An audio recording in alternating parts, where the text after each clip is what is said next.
T minus 30 seconds.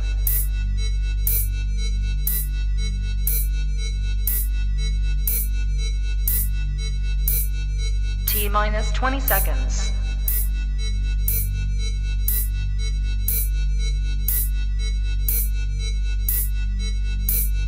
Ten, 9, 8, 7, 6, 5, 4, 3, 2, 1, 0.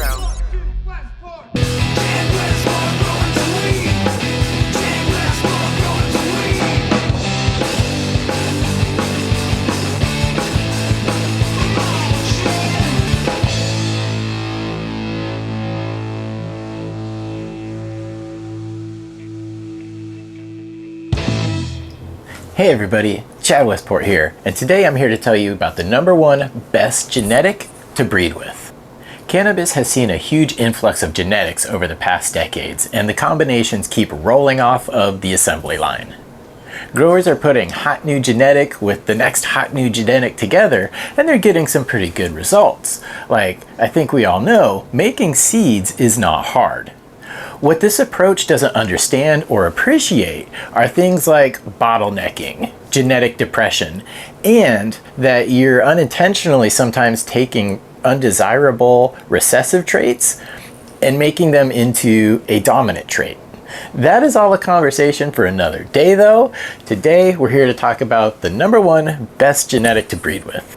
Cannabis has seen many staple strains for breeding over the past few decades. In the 70s, you had Mexican, Colombian, Thai weed, and Afghani that were often crossed with each other unintentionally, but that created the next wave of genetics.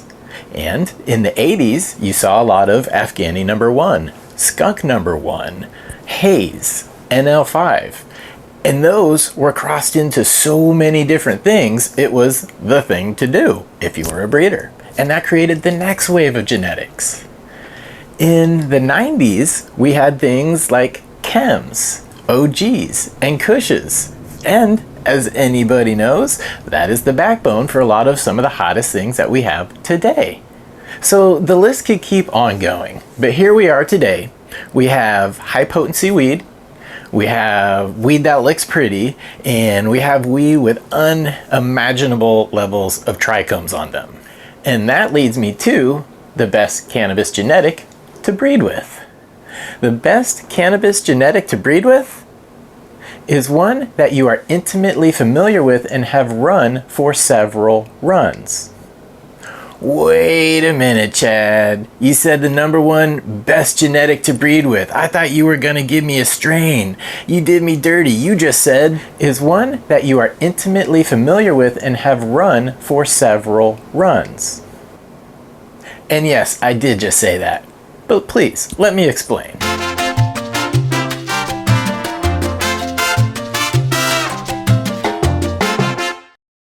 #1. The effects work for your body and for a specific need. If the effects weren't desirable or beneficial to you, you would have cut it out of your garden a long time ago. #2, it has a profile that you like. The terpenes and flavonoids are thought to, help kind of steer the experience. And when you found a combination that smells and tastes great to you and you're excited to crack the jar every time, well, that's a winner, and that's something that you want to pass on to your next generation of genetics. #3, you've done some research into, is this plant sexually stable? No two runs are alike. There's a lot of different variables from the conditions to your watering habits. So likely that means these plants have experienced a little bit of stress and some different kind of stresses throughout their life cycle. And through all of this, there were no hermaphroditic traits expressed? Well, that's a good thing to know, and a very important thing to know if you're going to breed with the plant, because again, you don't want to turn recessive traits into dominant traits. #4, you know that it grows well in your environment. And if it grows well in your environment, the offspring stands, a higher likelihood that they'll grow great in your environment as well. Me, I like to grow in tents. So when I breed, I'm actually specifically looking for things that remain short and bushy.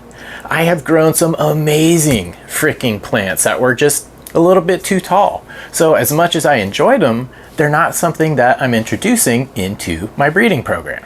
You're also able to determine how resistant your plant is to things like PM if you live in a humid area like I do. You'll also be able to find out how it stands up against local pest pressures, which is particularly important if you're an outdoor grower. Now, you might have a plant that is just a freaking rock star, or you might have one that is problematic and weak. You can't see these things unless you grow the plant out. And number 5, this is the most important reason for only breeding with plants you have grown a number of times and are familiar with. You can see which traits are expressed in the offspring and what the frequency of their appearance is. Breeding is about taking a plant in a desired direction. This means breeding with intent. I can instantly pick out offspring that leans towards the Westport grape juice in any of the crosses I've made with it. This allows me to know if the other plant is dominant or recessive in many of the traits that I'm looking at. It lets me know what the other plant contributed and may contribute to others in the future. It is also how people do back crossing or line breeding to lock in desired traits.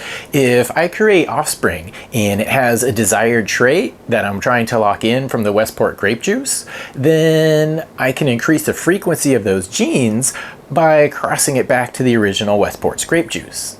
Without knowing my plant intimately, I wouldn't see these things, and my breeding would have no direction. And if that were the case, I'm not doing anything to protect the future of the cannabis gene pool. And that is why a plant you know very well is the #1 cannabis plant for breeding. Let me know if you agree down in the comments. Thank you for hanging out. More breeder series tips coming up soon. If you have questions, let me know in the comments and I will try to get to those as well. I'm Chad Westport. You find me on Instagram, chad.westport, right here on YouTube, the Chad Westport YouTube channel, and also the website, chadwestport.com. So thanks for hanging out. Happy breeding, and remember to party on.